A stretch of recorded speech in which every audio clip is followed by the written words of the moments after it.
Lovely people, it's Friday, which means only one thing. It's a party. We're very, very happy that you're joining us for our kind of party, which is extremely nerdy and maybe not a party anywhere else. Uh, Reza will hopefully be joining us shortly, so you won't be stuck with me. And I'm especially excited today because if last time was anything, um we're in for a treat. But before I reveal that surprise, I would love to um, uh, share some thanks with the people who are making this happen, starting with Rahul, who's doing scribing. So, Rahul, you've been on VMR every day this week, including presenting on Wednesday, a really interesting case. So, I don't think you need an introduction, but maybe you can tell people what your favorite color is and why. Hi, everybody. Hi, good morning, good evening, good afternoon. I'm Rahul.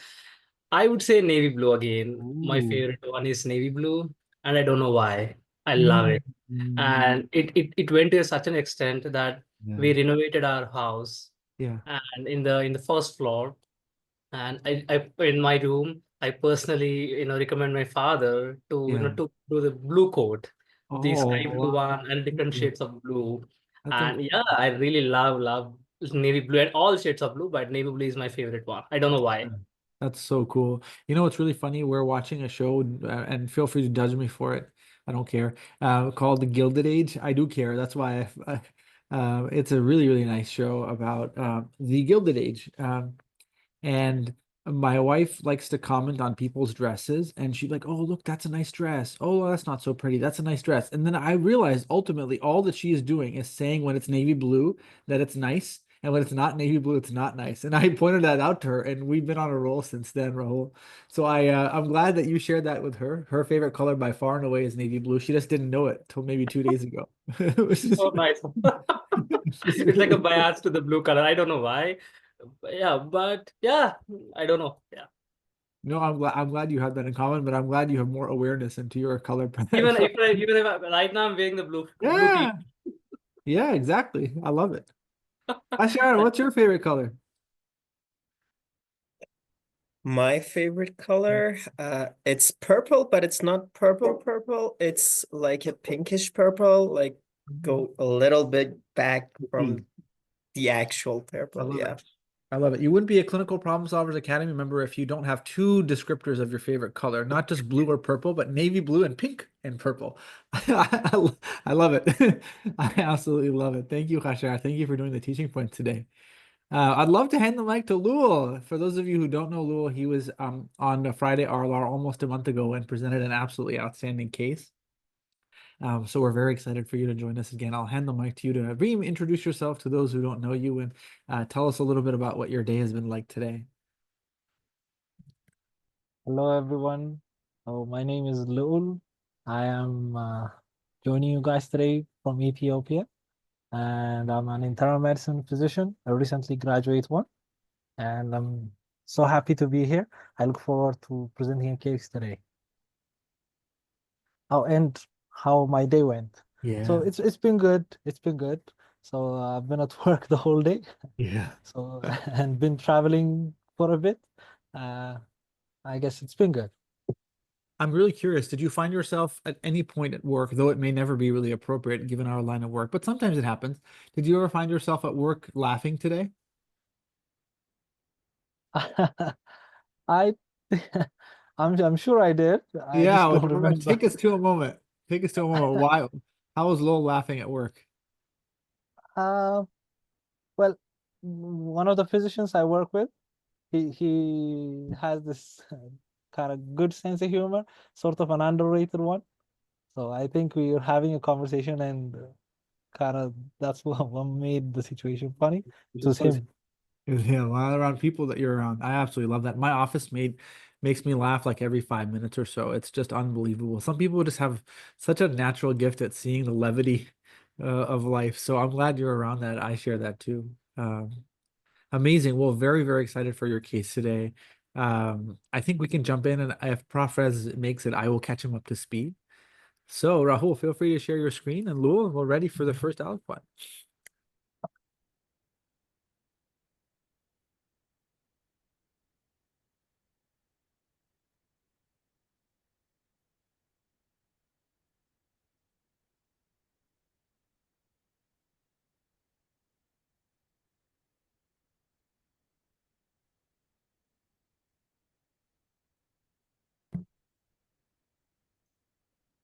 I think you guys are ready for me.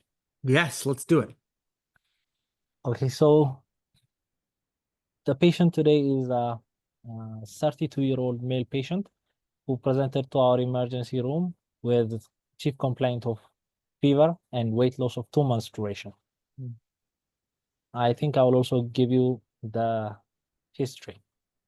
Mm. So he's a 32-year-old male patient, as I mentioned, and he was doing relatively well 2 months back. And at that time, he started to experience fever, chills, global headache, and loss of appetite. The patient also had nausea, a few episodes of vomiting of ingested matter that were non-bloody and non-bilious. He also mentioned that he had experienced a few episodes of intermittent loose stool, which occurred once or twice a day. And these episodes of nausea, vomiting, and diarrhea, they came and went. During this period, the patient had also started to lose weight, and by the time he presented to us, he had lost 18 kilograms from baseline. He was seen at a nearby private practice, and he was told to have typhoid fever, although the diagnosis was not seriously confirmed. He was given unspecified PO medications, but he did not improve, so he came to us. The review of systems otherwise was negative. The past medical history, it showed that he was diagnosed with hepatitis B infection at the referring center, and he was not worked up, he was not started on treatment, and the hepatitis B was just diagnosed. Another past medical history is that he was treated for malaria multiple times when he was young, but the last time that he had the episode and the last time that he was treated was 15 years ago. So this was quite a while back. Social history, he currently lives in the suburbs of the capital Addis, but he travels to the countryside every year for holidays to visit family. His personal history, family history was unremarkable, and he was not on any drugs, medications. There were no illicit substance use, and he did not have any known allergies. So I'll stop there. Absolutely outstanding. Well, thank you so much for this information. I think the problem space that we find ourselves in is a very well-defined problem space of subacute inflammation.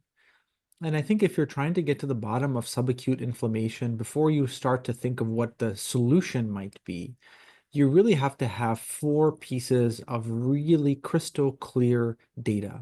And they happen to be the 4 W's. The first is, who is this patient? And the things that you're particularly paying attention to about the patient is, are they immunocompromised in any way, shape, or form? The second is what? And the what is a description of the clinical syndrome to as precise a level as you possibly can. And I will circle back to that and explain that in more detail after explaining 2 other more simple things. When, which is the exact time course, meaning here subacute. And then the last is where. Where refers to the epidemiological location of the patient and a study of their exposures and fine-tuning that to understand the risks of infections that they have. So who, immune status, what, syndrome, where, location, when, time course. So let's see how many of those W's we can figure out. The who so far, we don't have any overt reason for this person to be immunocompromised, except the possibility that hepatitis B and HIV may be co-transmitted. But knowing his HIV status will be really important as we solve this problem. The where, we know, is in the capital, Addis of Ethiopia. The when is 2 months. Now the what is a really fine-tuned description of the location of the disease. Where the where that we were talking about really is where is the patient located, but we're also interested in terms of where the disease lives in the patient's body. And so if you look and ask yourself, where is the inflammation coming from? Is it coming from the head with the headaches? Is it coming from the GI tract with the nausea and vomiting? And the answer is probably none of them. As we try to figure out where this disease lives inside the patient's body, you have to recognize that most of the symptoms that he is describing are non-specific systemic features of a disease. Most of us, when we are ill, will have a headache. Most of us, when we're ill, will have nausea. And most of us, when we're ill, will have some bowel changes. So understanding where the disease lives is going to be the journey that we go on. And it may turn out to be that the disease has no specific place it's living, that it's living throughout the body without a concrete specific location. And that actually was the answer to where the disease lived yesterday, in yesterday's case of subacute inflammation. So I think, Lul, as we go through the case, we're going to be paying particular attention to those 4 W's, with the most important W being who is this patient and are they immunocompromised? And the other W being what is this syndrome, being a rich description of trying to inventory which organs does this disease actually live in. And I think the physical exam to tell us if there are skin rashes, lymph node involvement, spleen involvement, liver involvement, pulmonary involvement, neurological involvement is a place to start. But often that surface level analysis is insufficient for a subacute wasting syndrome. So labs and imaging will help us decorate that. But let's go on this journey together to really try to describe what the syndrome is as best as we can before we try to solve exactly what the solution to that syndrome is. So I hand the mic to you, Lowell, to tell us a little bit more.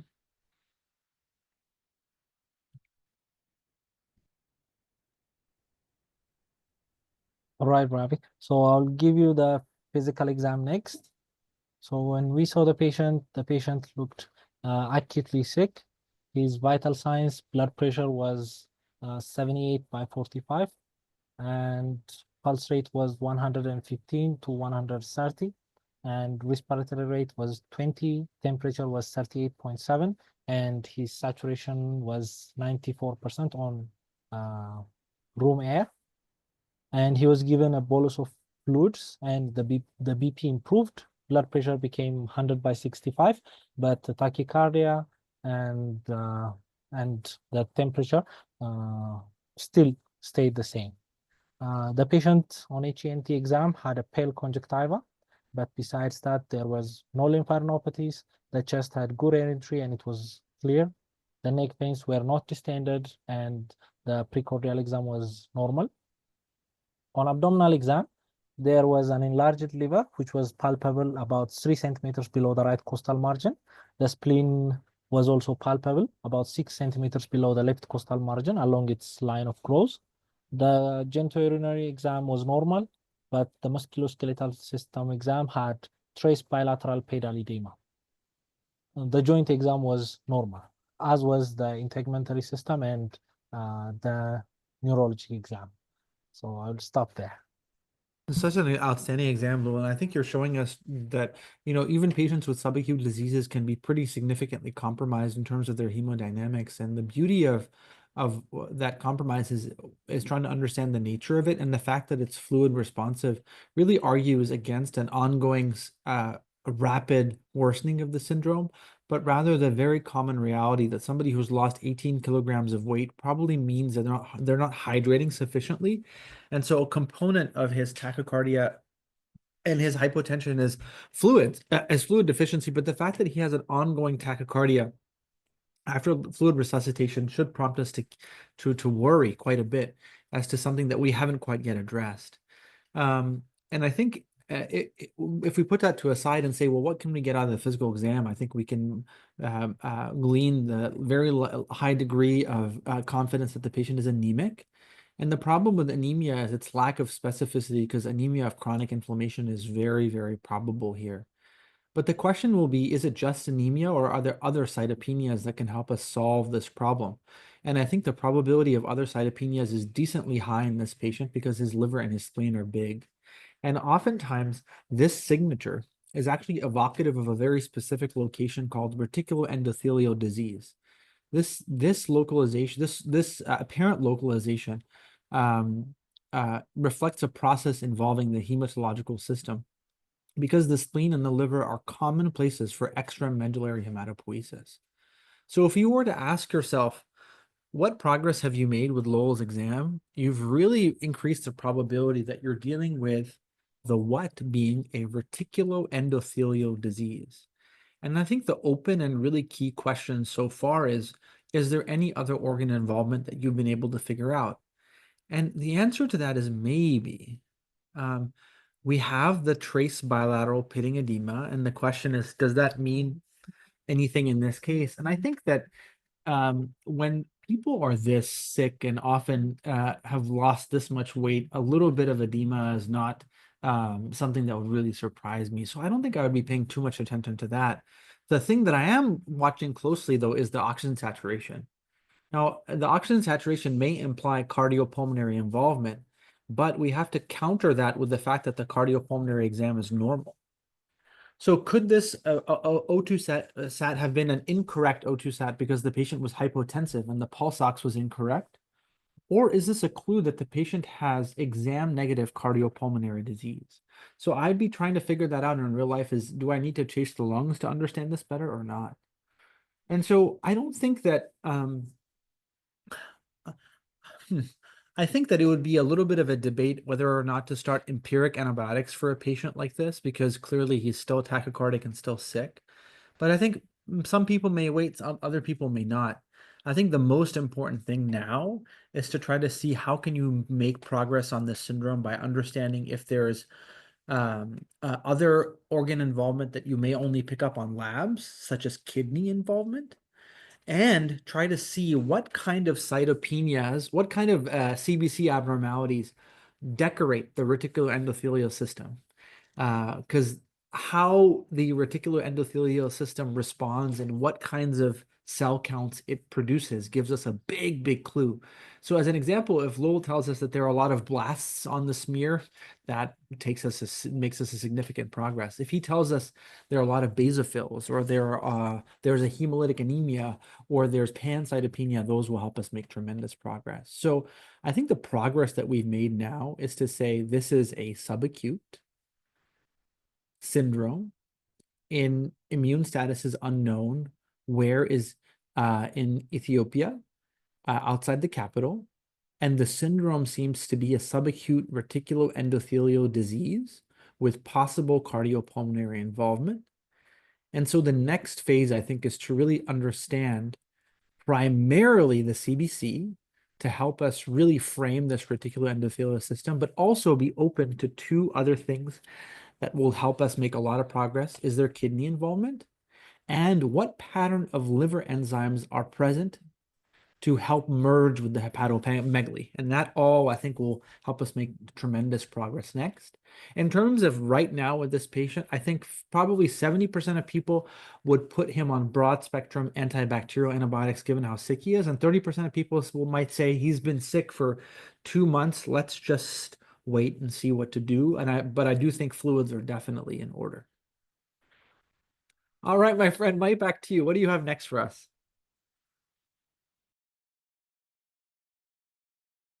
Such an interesting discussion, Rabih. So you asked for the hematologic studies. So the WBC was 3.9 thousand, neutrophils were 37%, lymphocytes 52%, and hemoglobin was 10.3, hematocrit 30.6, and the MCV was 73.1. The platelets were 37,000, and the ESR was also run, and it was 30. The chemistries, on the other hand, the creatinine was normal. It was 0.96. The sodium was a little bit low. It was 130. The potassium, chlorine, and calcium, as well as magnesium, were all normal. AST was 55.1, and the ALT was 71.8, while the alkaline phosphatase was 89, which was the ALP was normal for our lab. Bilirubin total as well as direct were also normal. They were 0.97 and 0.44 respectively. Albumin was a little bit low. It was 2.3. Total protein low normal. It was 6.5. While the coagulation profile were in the high normal range. PT was 14, and PTT was 42, and INR was 1.23. His random blood sugar measurements were normal. I will also give you the serologies. So he was hepatitis B surface antigen positive. So we confirmed that in our lab as well. And we also did the hepatitis B viral load. And this time what we had was 824 international units per ml. That's the HBV viral load. The HCV antibody was negative, HIV was negative, as well as VDRL, which was also non-reactive. Urine analysis initially showed ketone to be +1, which normalized after the patient was hydrated and when he started taking PO. Otherwise, it was unremarkable. We also did a chest X-ray, which turned out to be normal, and we did an abdominal ultrasound, which confirmed what we found on physical exam and told us that there was hepatomegaly and splenomegaly. So I'll stop there and leave you with that. Yeah, Lou, this is very, very fascinating. May I ask you, how was his oxygen saturation in the hospital? Did it normalize with, with time, or was he still hypoxemic a little bit? Yeah, so we followed that, and it was between 94 and 96% all throughout. So there were records of 94%, there were records of 95 and 96%. Okay, but he never like evolved and became more tachypnic, or so that just stayed like 95, 96, not too impressive. Yeah, his vital signs stayed the same. He was febrile almost on a daily basis, so he seems to have a daily fever, and maximum records of fever were 39.5 degrees. Otherwise, the tachycardia persisted. Respiratory rate never rised above 22 up until this moment, at least. That's very, very helpful. Okay, so folks, I think what would be really, really helpful actually just to do a little bit of small groups. And so all of you are in breakout rooms. I'd love for you all to talk about this case, especially the pancytopenia, and to really ask yourself, how would you make progress in this case and what would you want to do? And so we'll reconvene in about 5 minutes or so, and I hope you guys have a lot of fun talking to each other. See you in a little bit.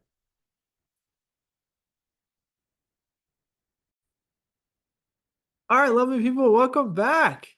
Let's see who has their video on. Oh my gosh. Okay, Mengu and Austin. Mengu, I'm really curious. What did you all talk about? What was the conversation like? Oh yeah, I think we kind of just expanded on the Yeah. thought about like reticular endothelial. I think focusing on infection first, we want to rule out Nice. that first, and Yeah. then that includes a lot of like the granulomatous infections Nice. and certain parasites like malaria or schistosomiyces, and then the granulomatous infection. There's like a very wide range of possibilities. I think hoping to learn more about any exposure history that can help us lead down a path, or just curious like how we approach like the more efficient, the most efficient way of finding the diagnosis. I love that. I couldn't have said it any better. I'm so glad you did. Simi, I see you were with Salsa and Masa and Catherine. Wow, what a group. What did you all talk about? What was the conversation like in your room? Hello everyone, and happy Friday everyone. And actually we were talking about infections mainly, and I just brought up this idea that we had a case in VMR about Still's disease, which is a diagnosis of exclusion, but I'm an early learner and not yet sure that whether it can be Still's or not, but something I was thinking about and would love to hear your thoughts, Rabih.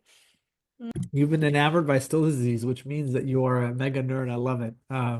Yeah, I think I think that it's always a good diagnosis to keep in your back pocket, but I would say here it's probably lower on the list. And the reason it's lower on the list is because most patients with Still's disease have a leukocytosis, not a pancytopenia, though patients with Still's disease can develop HLH and develop a pancytopenia, but that would be so many requirements are needed that probably wouldn't be something you think about until much later now. I think this is a great opportunity actually for all of us to slow down and to arm you with a very systematic way of thinking about pancytopenia to see what progress we can make. And so the goal of the next couple of minutes is actually not to talk about this case, but to tackle the very monumental problem of pancytopenia and really break it down and make it as simple as possible. So I'll need as much of your attention as possible because it'll actually really be crucial for the rest of Lil's case. So just like we tried to simplify the subacute inflammation category into the 4Ws, I think if you ask yourself, what is really pancytopenia about, you'll find that most cases of pancytopenia fall into 4 categories as well. The most important category to think about upfront is an acute systemic disease that causes destruction of all the cell lines. So you imagine like somebody coming in, they're super sick and they have peripheral destruction of every single cell line. And a great example of this is tick-borne disease. So when patients comes in with babesia or malaria or rickettsia, they'll be pancytopenic and they'll be very, very ill. And so there's a subset of very acute hectic diseases that cause this. And so you have to think about those up front. And the interesting thing about those diseases is they're all subradiologic, meaning not much shows up on scans. And they're all serological based diagnoses, be it the rickettsia or the lupus. And that's not in consideration here because the patient is not acutely ill, they're subacutely ill. But that's the first thing I think about is there systemic destruction? That's the 1S. The second thing I think about are substances, another S. And I'm talking here about substances that are present in excess, i.e. toxins or medications that cause pancytopenia. This includes methotrexate, alcohol, arsenic, B12 deficiency, folate deficiency, or substance either in toxic or in deficiency. Now, why is this important to think about right away and upfront?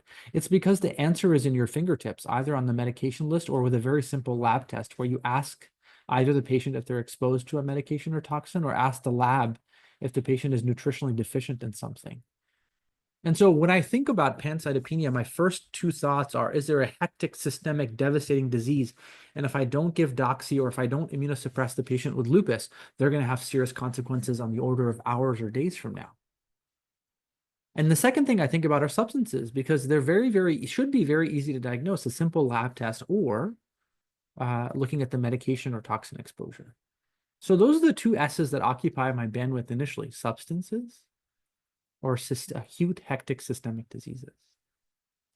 If pancytopenia remains a mystery after these 2 entities, you're probably dealing either with a stem cell issue like acute myeloid leukemia or aplastic anemia or aggressive myelodysplasia.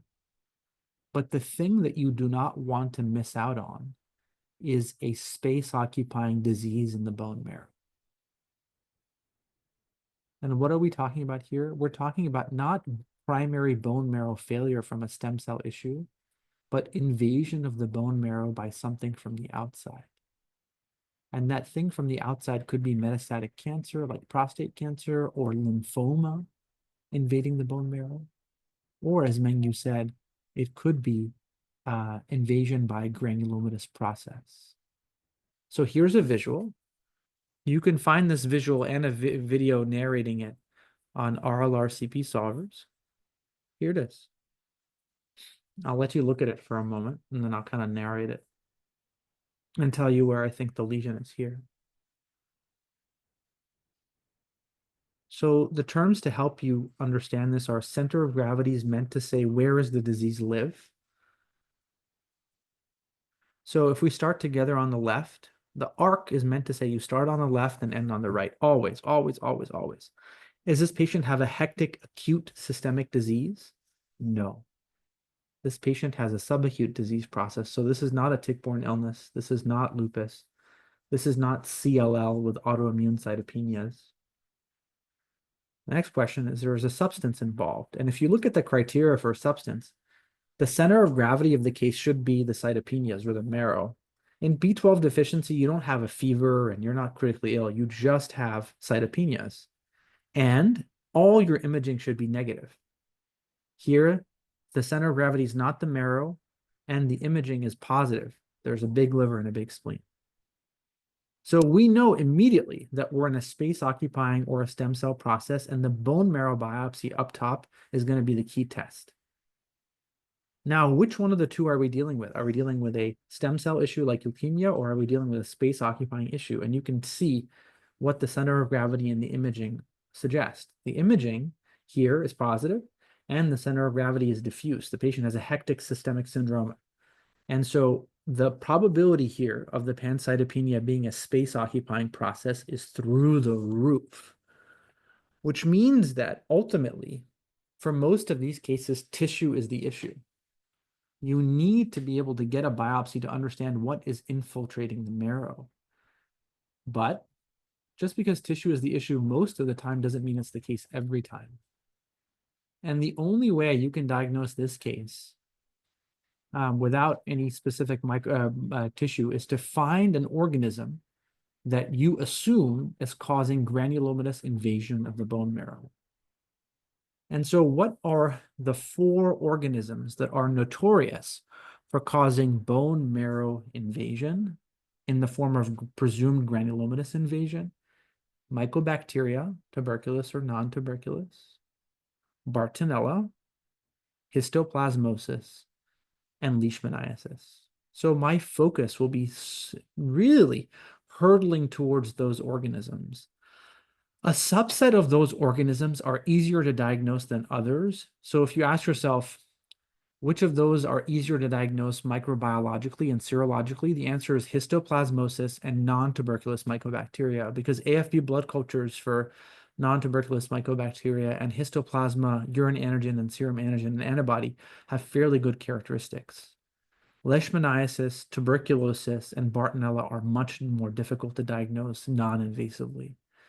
So if I could get some tests, it would be regular blood cultures to capture a rare but well-described syndrome of Salmonella typhi doing this, and Brucella doing this, but it would not be characteristic of those disease processes to do so. So I think at the end of the day, this pancytopenia seems like it is space occupying, and the question is the space occupying process a cancer? Or is it a granulomatous infection? And the progress we can make is to do extensive serological testing with blood cultures and antibody tests and antigens to see if the main organisms, Mycobacteria, Bartonella, histoplasmosis, and leishmaniasis are at play, but recognize that side organisms that can do this include Salmonella typhi and brucellosis. So I think that's probably the pathway to taking up major progress. You could get hints by seeing if the lungs are involved on a CT scan, because that would help you make a lot of progress to reinforce some of those infections and make others less likely. So as an example, Bartonella and leishmaniasis tend to spare the lungs completely because their portal of entry is not the lungs, their portal of entry is the skin, either through a bite from a mosquito or a scratch from a cat. So lung involvement would help you, absence of lung involvement would help you think Bartonella or leishmaniasis. If there is gastrointestinal involvement on imaging, say the patient has lymphadenopathy or ileal involvement, that would make you think, oh my gosh, maybe this is typhoid fever after all. Maybe that primary care doc was right. If there is bony involvement in the form of bones, osteomyelitis, or sacroiliitis, that is a very characteristic feature of brucellosis. But of course, these things just help you move the needle one way or the other. The microbiological testing is very, very key. And if that is unrevealing, tissue is the issue. So I wouldn't wait for the B12 to come back here. I don't think you're going to find acute leukemia on the peripheral smear. This is really all about micro. And if micro is negative, tissue. And on the tissue, you'll redo the micro and see if you can find another organism that shows up, followed by cancer analysis. So Lula, you've really given us a very, very rich case to dissect. I've talked a lot in the last 10 to 15 minutes, but maybe I'll hand the mic to you to tell us what happens next. So nice to hear you dissect it, Rabih, because that algorithm that you just showed us about pancytopenia, I think that is quite useful, and I'll keep that in mind. I'll definitely have that in mind. So the team, as well as you, asked for a lot of things, so I'll try to get you at least a few of them. So what the patient, people asked for exposure history. So the patient is living in the suburbs of Addis, and there's not a lot of diseases that are endemic there, be it leishmania, malaria, or even chikungunya, dengue. We tend to have those, but those tend to occur in few hotspots around the country, and he was not in one of them. As for the blood and urine cultures, they were sent, and workup was continued, and he was only provided with supportive care initially. And this included antipyretics, antiemetics, as well as fluid rehydration.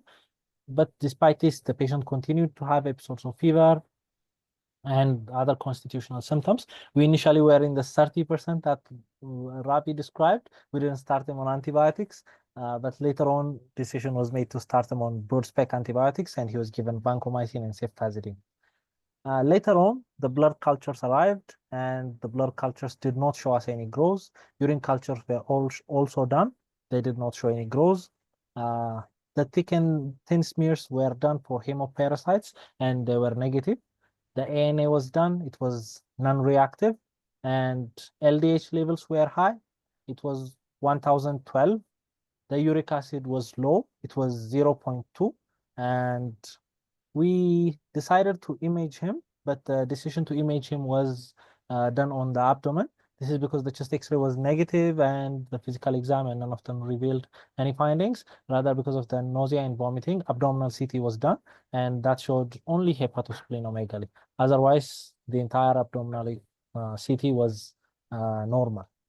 So later on, we went on to do peripheral morphology, peripheral blood smear, and it showed that the patient had normochromic normocytic anemia and thrombocytopenia as well as leukopenia, but there were no blasts, there were no immature cells, and there were also no parasites.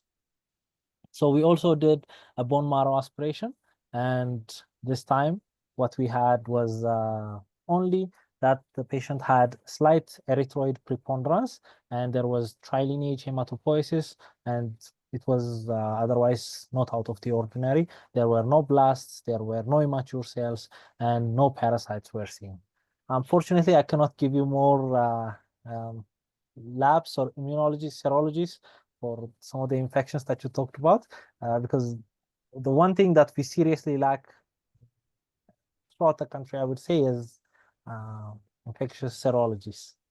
So that's what we had, and I'll keep on giving you the next aliquots. Yeah, I really, really appreciate this information. Well, I think that the decision about antibiotics is always very tricky, and I think it's hard to watch somebody continue to fever and not give them antibiotics. But I think the fact that he's remained so stable is a powerful thing against a pyogenic bacterial infection. And I think now the progress that we made is essentially you've really not been able to find a focus outside the reticular endothelial system of this disease, with the caveat that an X-ray is not perfect for the lungs, but I think the clinical syndrome of stability is certainly reassuring. But I wouldn't be shocked if a fraction of these patients have diffuse miliary nodules on their CT scan that just we don't appreciate, and that's the subtlety of this process. But you ask yourself, what progress do you make by essentially saying the major finding that we have here is that the patient has a negative bone marrow. There's no diagnostic result. And I think the humbling thing to realize about space occupying processes in the bone marrow, otherwise called myelophthisis, is that 50% of the initial biopsies are often negative or unrevealing. Now, of course, we have to do microbiological testing on the bone marrow and see if it grows on culture. And so that may yield us a result in the future, but the bone marrow biopsy may be needed to repeat. One question that you might have is, well, wait, why are we even thinking of the bone marrow when the spleen is big? And doesn't the spleen being big account for the pancytopenia that the patient has as a result of splenic sequestration? And in the fact that the spleen is big and the liver is big in the context of uncontrolled hepatitis B, could this patient just have hepatitis B and portal hypertension and have and be this ill? And I think the argument against that is that the patient shouldn't be this febrile for this long, although a very stretched possibilities, of course, this is all hepatitis B, and that the patient may have an independent inflammatory syndrome like polyarteritis nodosa from this hepatitis B. That's very possible. And so possible, but unlikely.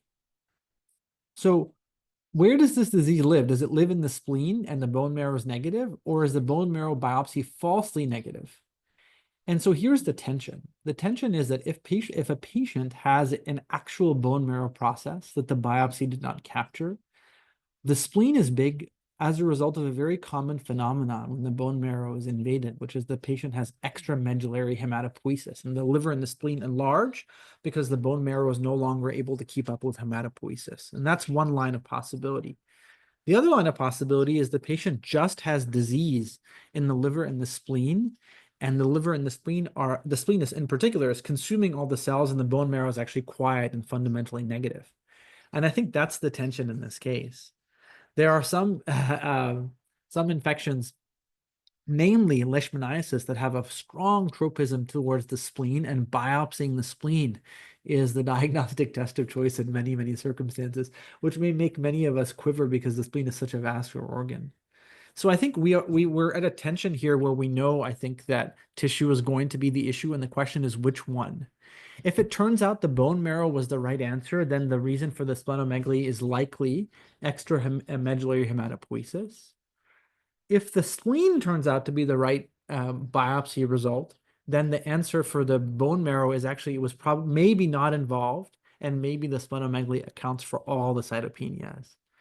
And herein lies the tension of clinical reasoning. How do you proceed next? I think you proceed next with a thoughtful conversation with everybody involved to say, do we wait for the bone marrow cultures to come back?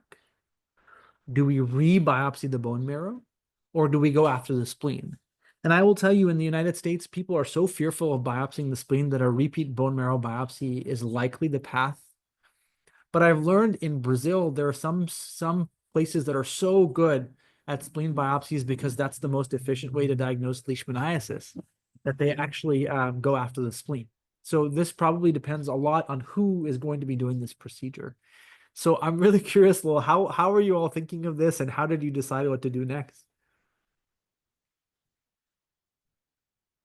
Oh, I see his video's off. About this is there you because go. Okay. Sorry, yeah, go for it, please. Yeah, so despite the broad-spectrum antibiotics he received, his symptoms persisted. Unfortunately, the patient felt more fatigued than before, and the antibiotics, he was still febrile, tachycardic, and this time the respiratory rate raised. It became 24 initially, and later on 26. Saturation dropped down to 90% on room air, and physical exam showed that he had decreased air entry and dullness over the right basal lung posteriorly. And throughout this period, antibiotics were changed to meropenem, and he also received cefepime at one point, and he was with ID consultation. He also received itraconazole, and despite this, he did not have improvement, and we decided to do the bone marrow biopsy. We do not want to do the splenic aspirate just like you guys.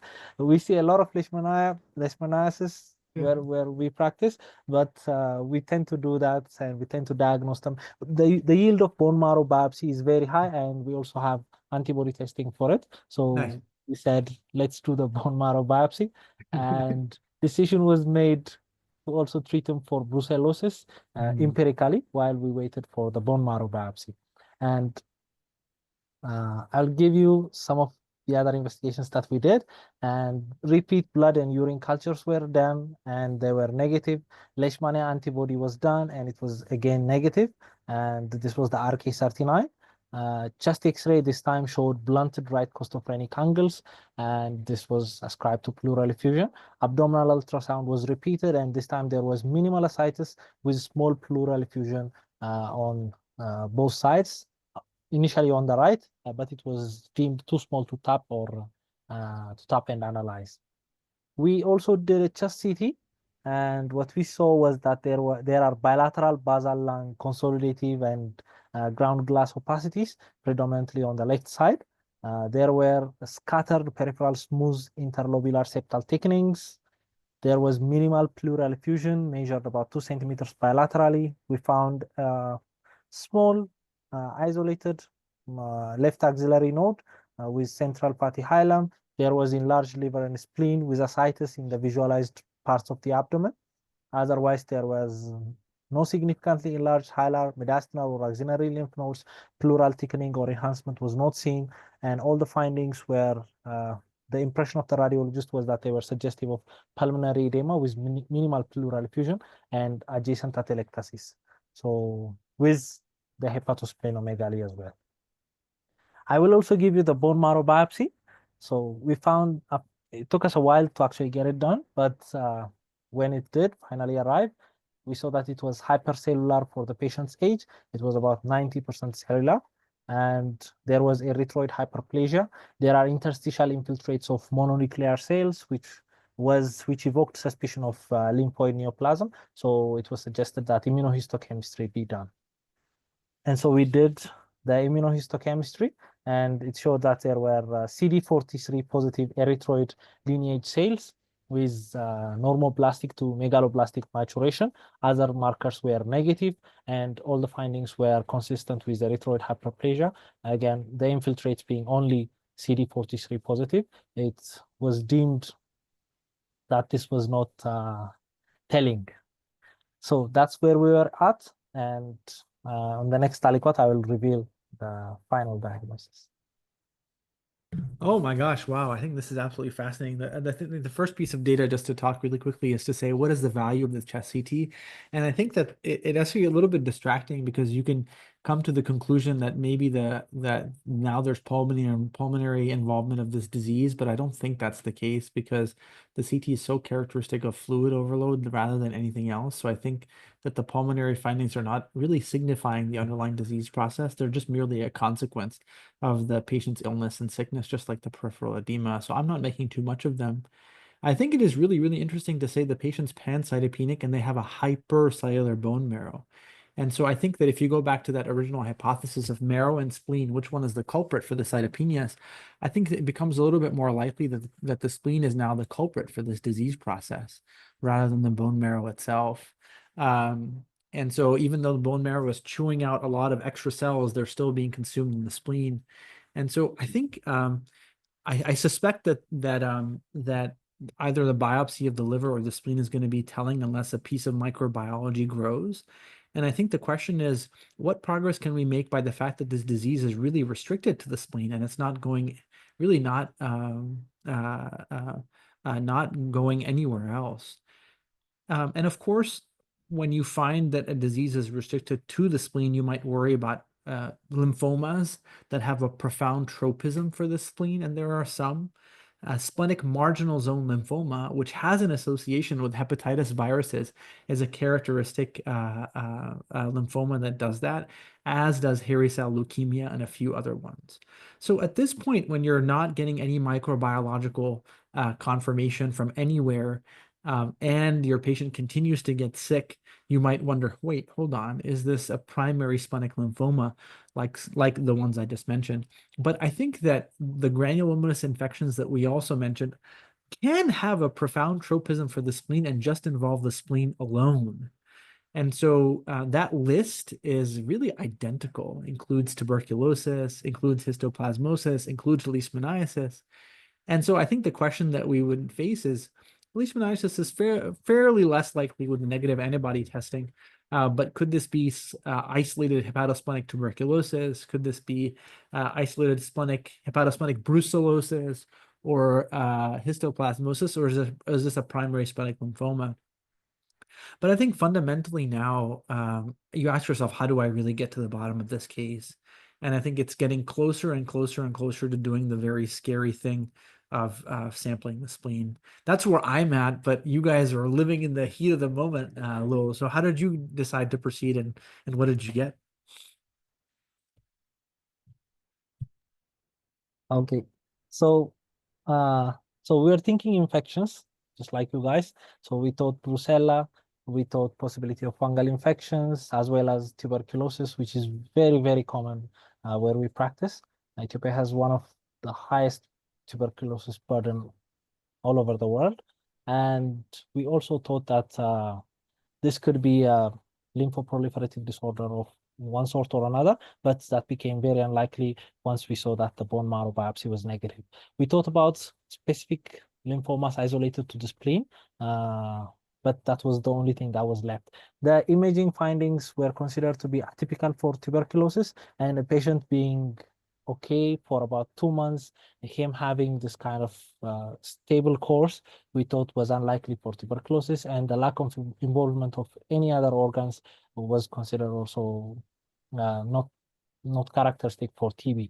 Leishmaniasis, the RK39, the antibody, as well as the splenic, the bone marrow biopsy being negative, we thought was very unlikely.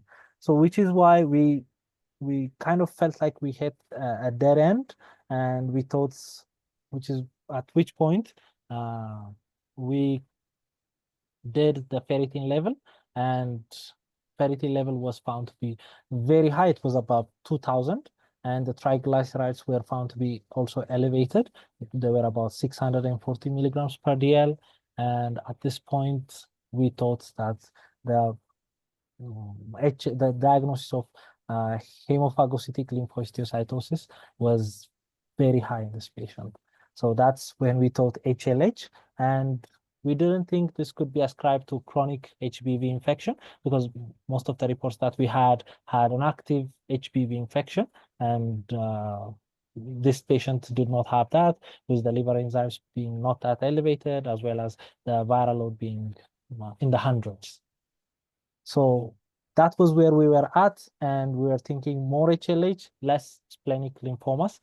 But at that point, unfortunately, before we could proceed with further HLH workup and do the fibrinogen level, and we considered doing soluble interleukin if the patient could afford it, of course, because it has to be sent abroad to be done. But before we could do that, the patient deteriorated quite rapidly, and it was quite unfortunate in that he succumbed to his illness over a period of less than 12 hours. The deterioration was quite rapid. It felt like we were a little bit late, but at the same time, there was little that we could do. We also tried to figure out what the cause was, but the family did not want an autopsy to be done, so we had to rest at that point. So I'll let you reflect on that. So we thought HLH was the final diagnosis, and we did the H score, so this time, and it was 223, which was above 169, which gave us a predictive value of something close to 98%. And also he had 5 of the 8 criteria described in the 2004 diagnostic criteria set. So I'll let you reflect on that, Rabih, and I'll give you a couple of my takes on it. I think this is a very sad Otherwise. case. Yeah, thank you so much. Well, a very, very unfortunate outcome for this patient. And I think, you know, at the end of the day, when somebody is this ill, has lost 18 kilograms upon arrival, and cannot get an answer despite heroic effects of biopsy here, biopsy there, image this, image that. I think the momentum of the disease from its onset was so high that I think it becomes really, really difficult to be able to slow this down. And so I think you have such a profound paradox here, Lil, where the patient is having such a vigorous systemic inflammatory response characterized by reticuloendothelial activation. And the core question, I think, of this case is there a hidden focus of disease? Or is the disease itself the reticuloendothelial activation? So there's no doubt in my mind that this patient had HLH physiology the whole time. But I think the real question is there a reason why this patient was having HLH physiology as a response to a stimulus? So just yesterday's case, if you look at the case, you'll see the patient had HLH physiology identical to this case. Yesterday, there was the fortunate circumstance of access to a splenic biopsy, which clinched the very esoteric hidden infection driving the HLH physiology. And absent that biopsy, the patient would have been rendered the diagnosis of idiopathic HLH, just like we have today. And so I think the core question is, how do you make progress? And I think you make progress in a case like this by being earnest about what the problem is. This is disproportionate reticuloendothelial activation without a clear stimulus. And so the dissection of that is fairly simple. Is there a hidden stimulus somewhere? Or is this primary hereditary hemophagocytic lymphohistiocytosis, which is a very plausible diagnosis in a 32-year-old man? So if you had all the resources at your disposal, how would you make progress? You would probably be able to send off genetic testing for hereditary familial HLH, and you would biopsy or remove the spleen if the patient's stability tolerated it to see if there's a hidden focus in the spleen. And so here's an example of what you might have found in the spleen in a patient who has secondary hemophagocytosis. These have all been described as conditions where the patient has isolated splenomegaly and the disease hides in the spleen.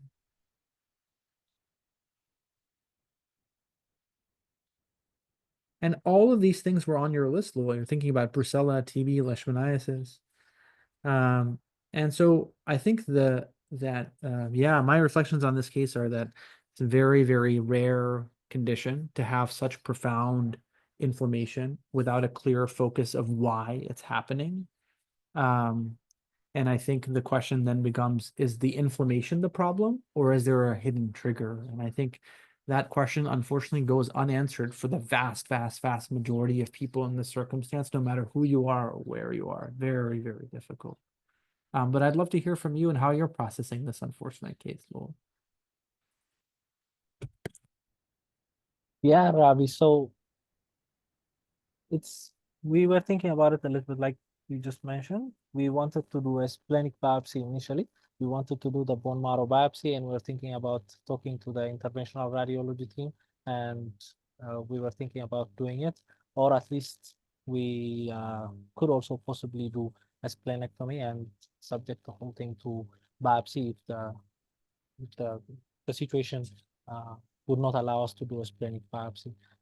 We were thinking about that, and we're also thinking about sending confirmatory tests for HLH, but they are not as available as all the other tests that we had. So we were thinking exactly just like you mentioned. We were thinking he had HLH physiology, but before we could do much, the patient deteriorated quite rapidly over a few hours. And yeah, that was the unfortunate circumstance that happened. And my reflections on it was that I saw this patient while I was doing my hematology attachment as a year 3 resident. And it felt like we were a little bit late to the diagnosis, and we felt that we could have done a little bit better in terms of diagnosing him a little bit earlier. That was kind of how I felt. We had seen a patient with HLH just a few months prior, and we had diagnosed her. She seemed to have the familial type, and we had treated her, and she was discharged home improved. But it felt like we had the opposite of the availability heuristic, as they say, because in that bias, what you have is you see a case and you think about it all the time, at least in your subsequent cases, but you seem to have forgotten about it totally, and it's kind of rare, I know, but that was what I thought about it. The other thing is the chest manifestations we thought also, like we did, could be possibly due to pulmonary edema and all the systemic fluid overload that you might have, and the low albumin and all that. But it's also possible that HLH could have chest manifestations as well. So it's one of those cases that left an impression on me, and I kind of carry it with me a little bit, and I think about it every once in a while, and what I could have done better, and what I could learn from it at least. So that's why I wanted to present it, because it carries an emotional balance, I think. Yeah, I think a little that emotional valence was very evident at the end there. And anytime that you lose a patient when you think it's preventable, a 32-year-old man coming in and you giving you initially a fair amount of time and then rapidly decompensating, it's heartbreaking.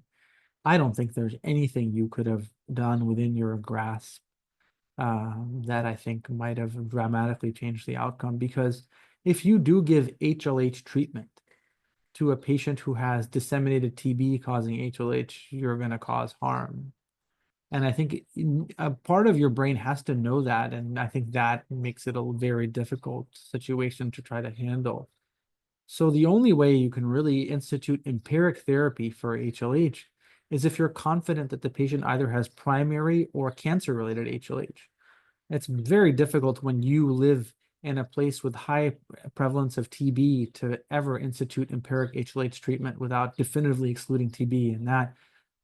And so I think what might haunt you even more is if you had given treatment for HLH and this person then grew out TB everywhere. And I think that reality and that possibility certainly weighs on me and what I would do. And I tried to be earnest about how I would treat the patient. I probably would not have crossed my threshold for empiric HLH treatment without any more data, because I think that the risk of worsening an infection is too large. And never at any point did we say, oh, okay, I think we can stop thinking about infections, especially when the cancer hypothesis was dramatically weakened by a uric acid that was really low. I didn't say that out loud, but most of the time when you have a lymphoma that's doing this, the uric acid is going to be somewhat impressive. So I'm right there with you. I think this is a very, very deadly diagnosis. Ibrahim presented a case of primary HLH in Saudi Arabia not too long ago with a patient who also had a very, very severe course and outcome. And so unfortunately, this is characteristic of our life. But you know what you're doing for me is you're breaking so many powerful stereotypes about global health, because I think many people would erroneously hear that you practice in Ethiopia and would maybe assume you don't have MRIs and CT scans and diagnostic tests, and they're wrong, because last time you shared with us many an MRI, and today you're sharing with us many CAT scans and biopsies. And for somebody to get the working diagnosis of primary HLH means that they are getting care in a center with a very hefty amount of resources. And so I really appreciate that. I really appreciate you giving us a sense of what your life is like, and the fact that, yes, you don't have all the resources at your disposal, but I think you have more resources than most places in the United States. And I really appreciate that coming out today, and the amount of diagnostic vigor that you have is awesome. So thank you so much for a really, really special hour. Yeah, we'll definitely be in touch. I'll hand the mic to Khashiyar for teaching points, but unfortunately I have to step away to make it and work to work on time. So Khashiyar, we'll hand the mic to you, and feel free to end the meeting thereafter. Bye, guys. So thank you so much for bringing this case. There's a lot of reflection to do and a lot of learning. But let's go over what we discussed so far. So the cases started with the presentation of subacute inflammation. And as Rabih taught us, there are 4 important questions that we have to ask ourselves when we are faced with such a presentation. The 4 W's: who, when, where, and what. Who, we are describing the general background of the patient, and most importantly, asking the question of, are they immunocompromised? And secondly, are there anything in the history that will help me recognize or contribute to the current presentation? The when is identifying the exact time course of the disease, as many times this is where the answer is. And in this case, we were faced with a subacute inflammation, where the epidemiological location and study of the exposure of the patient, and finally, arriving at the what. We are trying to localize the disease. A particular focus of the case here was whether initially where we are dealing with the disease, and later on with the identification of the splenomegaly and hepatomegaly, we localized the disease to the reticuloendothelial system, the involvement of the hematologic system. Now, the question is, what is happening there? The pancytopenia here really guided us down to a focus point.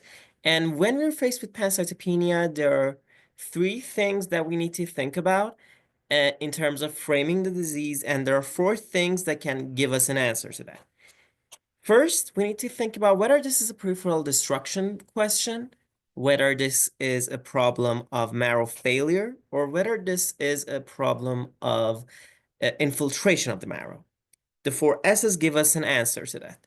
The acute systemic diseases many times can either lead to peripheral destruction, like in case of tick-borne diseases, or they can lead to marrow failure. The second one, substances, we need to categorize them in terms of toxic versus withdrawal, as both of them can lead to marrow failure or peripheral destruction. Finally, in stem cell issues, in cases like leukemia, and the focus point of the case here is space-occupying lesion in the marrow.